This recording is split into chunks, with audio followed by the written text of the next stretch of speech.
warahmatullahi wabarakatuh. Innal hamdalillah nahmaduhu wa nasta'inuhu wa nastaghfiruh wa na'udzu billahi min syururi anfusina wa min sayyiati a'malina. May yahdihillahu fahuwal muhtadi wa may yudlil fala hadiyalah. Asyhadu an la ilaha illallah wahdahu la syarikalah wa asyhadu anna Muhammadan abduhu wa rasuluh la nabiyya ba'dah. Allahumma shalli wa sallim wa barik ala rasulil huda war rahmah al mab'uts bil kitabi wal hikmah wa ala alihi wa sahbihi wa mawala. Amma ba'dah. Para jamaah ma'asyiral muslimin rahimakumullah, sebelumnya saya mohon maaf, ini nanti witirnya Pak Haji Tamanuri aja, karena saya langsung ke Sidoresmo. Putrinya Yai Mas Toha sudah 7 hari meninggal dunia. Saya selaku santrinya belum sempat ke sana. Ma'asyiral muslimin rahimakumullah, kita bersyukur kepada Allah dengan bersama-sama baca hamdalah alhamdulillahirabbil alamin. Sampai saat ini kita masih diberi kesempatan oleh Allah untuk menambah ibadah kita kepada Allah. Padahal umur kita ini berkurang, dosa kita bertambah. Kita bersyukur masih ada kesempatan. Di fa'umrina kisun fi kulli yaumi.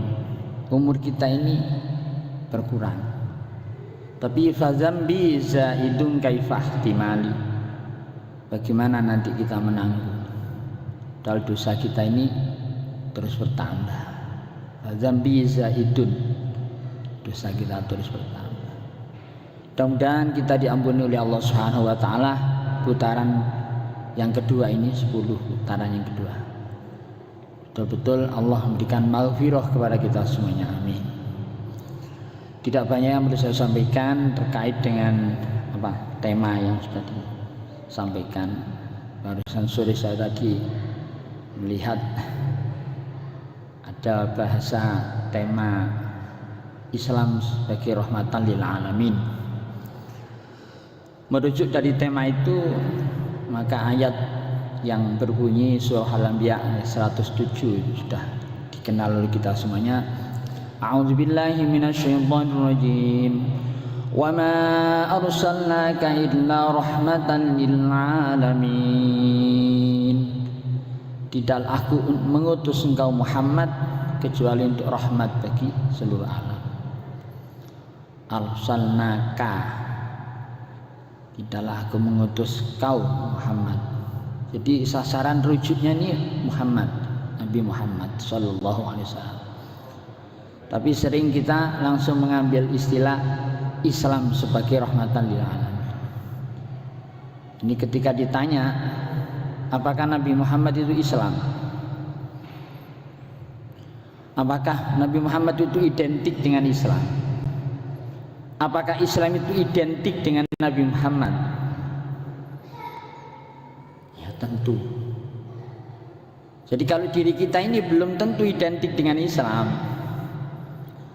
Karena yang diharapkan oleh Allah Subhanahu wa taala itu mungkin bagi kita ini masih mampu sekian persen melaksanakan perintah Allah, dan mungkin masih sekian persen kita masih melarang atau melanggar aturan-aturan Allah.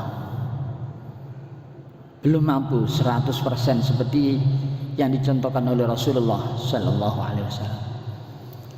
Maka betul Islam dibawa oleh Rasulullah. Apa itu Islam? Wa dinul ladzi, agama yang dibawa oleh Rasulullah li hidayatin nas, untuk sebagai guidance for the human, untuk manusia, wa sa'adatihim, untuk kebahagiaan. Maka tentu Islam itu hadir untuk sebagai petunjuk bagi manusia dan kebahagiaannya di dunia maupun di akhirat. Bagaimana dengan petunjuk? Petunjuk itu milik Allah. Yahdi may yasha. Jadi Allah itu yang punya hak untuk memberikan petunjuk kepada manusia yang dikehendaki. Tapi tentu petunjuk harus dicari. Karena kita setiap hari ihdinas siratal mustaqim, ya Allah tunjukkanlah, berilah kami hidayah. Jadi tidak begitu saja dibiarkan hidayah itu muncul. Maka perlu kita menata, mengatur, meminit keluarga kita, lingkungan kita, milieu kita. Kita ciptakan agar hidayah itu dekat dengan lingkungan kita, dengan masyarakat kita.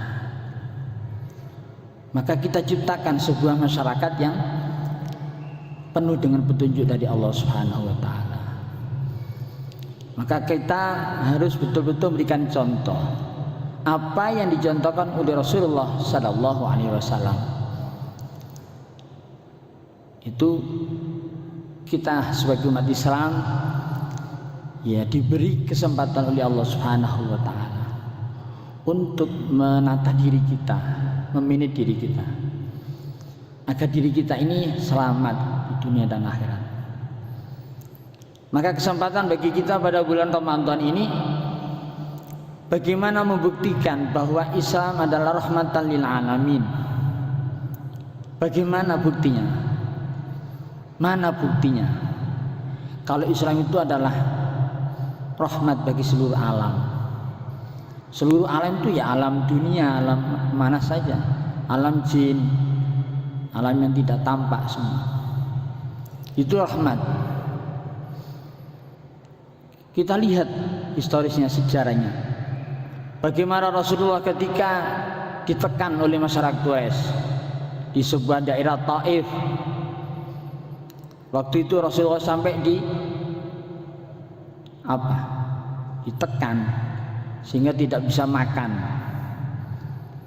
Sampai sahabat Rasul Sayyidina Ali karamallahu wajah tanya, ini bagaimana Rasul? Kita sudah beberapa hari tidak makan. Perut saya ganjal dengan kerikil dan batu ini.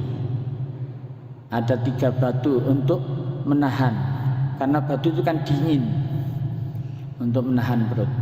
Ditunjukkan oleh Rasulullah kepada Sayyidina Ali. Ini saya sudah 7 batu malah, sudah lebih lapar lagi. Akhirnya terdengar oleh malaikat Jibril turun tanpa diperintah, tanpa ada request dari Allah. Turun, tidak tega, punya rasa dan perasaan. Bagaimana Rasulullah kok disiksa seperti itu? Minta apa Rasul engkau? Oleh Jibril ditanyakan kepada Nabi Muhammad, ya apakah Nabi Muhammad mau enggak kalau gunung ini saya angkat, tak belekno, saya tumpahkan kepada masyarakat Quraisy? Ya, doa Rasulullah, Allahumma hdi qaumi fa innahum la ya'lamun. Tunjukkanlah ya Allah masyarakatku, karena mereka itu tidak tahu, karena mereka tidak mengerti. Ini kan bisa kita contoh. Jangan kita marahi kalau ada orang tidak mengerti agama. Kita bimbing, kita dekati. Pendekatan sangat dibutuhkan oleh kita semua. Bagaimana orang tidak baik jadi baik. Jangan orang baik-baik malah jadi tidak baik dengan kita, apalagi dengan Islam. Ya kalau tidak kena orang tuanya ya anaknya, kalau tidak kena anaknya ya cucu-cucunya. Mudah-mudahan masyarakat ini semakin meningkat ya, Islamnya semakin baik dan barokahnya semakin banyak. Terbukti ikonnya ini, masjid ini saya pangling, saya keliru ini masjid, tapi tulisannya Subul Salam. Saya tanya takmir, ini kok ada perubahan besar-besaran ya? Wah ini luar biasa ya, sudah 4 tahun yang lalu Pak bangun. Lah mudah-mudahan membana masjidan banallahu lahu baitan fil jannah. Siapa yang membangun masjid maka Allah akan membangunkan rumah di surga. Surga itu enggak main-main. Jaraknya itu sekian ribu kilometer, itu sudah baunya, harumnya luar biasa. Dan di sana bapak-bapak punya istri 70. Dan setiap jenengan kumpul kali bojo sampean itu perawan, kumpul lagi perawan lagi, kumpul lagi perawan lagi. Ibu-ibu nggak usah takut, nggak usah nervous. Jangan kalau takut sama taat sama suami, insya Allah jadi koordinatornya bidadari nanti. Jadi koordinatornya bidadari. Makanya jaminnya orang puasa itu dapat 2 kebahagiaan. Lalu anak-anak hafal itu, termasuk Pak Damanhuri ini sudah hafal. Ala inna malissaimina farhatani, farhatun fid dunya inda waqti ta'jilina. Eling-eling ketuwe wong kang poso bunga loro, bunga siji ana ing donya nalikane buka kula, wal akharu inda liqa ihimu li maulana, kama qalahul ahmadu khairul mursalina. Bunga maneh nalikane ketemu bendara kula, wis ngendika sapa wong kang ngendika nabi kula.